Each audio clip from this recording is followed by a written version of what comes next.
Welcome to our channel. Today we how to activate Zelle to pay insurance deductibles safely. Easy tutorial step by step clearly.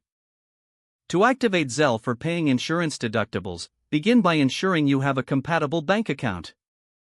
Download the Zelle app from the App Store or Google Play Store if your bank doesn't have it embedded in their app. Open the Zelle app and select Get Started. Enter your mobile number or email address linked to your bank account.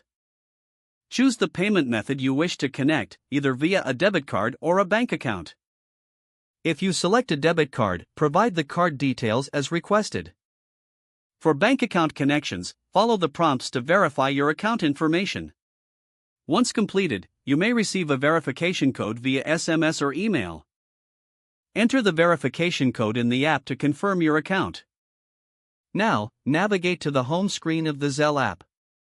Select Send Money to initiate a transaction. Enter the recipient's mobile number or email address for the insurance company. Input the amount you wish to pay towards your deductible.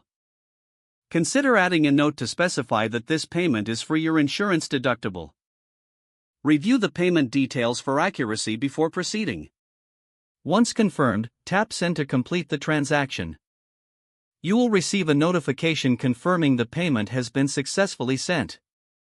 Keep records of the transaction for future reference.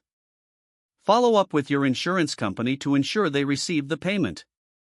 If the page does not load, refresh the browser or try again in a private or incognito window. Make sure you are using the correct email address, then retype it carefully to avoid small typos. If your password is not accepted, use the reset option and create a new strong password you can remember. Check your spam folder for verification or security emails, then complete any requested confirmation steps. Enable two-factor authentication if available to improve account security and reduce unauthorized access risk. After signing in, review your profile details so your contact information and settings are accurate and current. If you see an error message, note it down and try again after restarting your device and internet connection. Log out when you finish, especially on shared devices, to keep your account and payment information secure.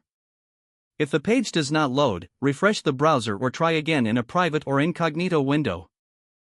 Make sure you are using the correct email address, then retype it carefully to avoid small typos. Don't forget to like this video and subscribe to our channel for more step-by-step tech guides.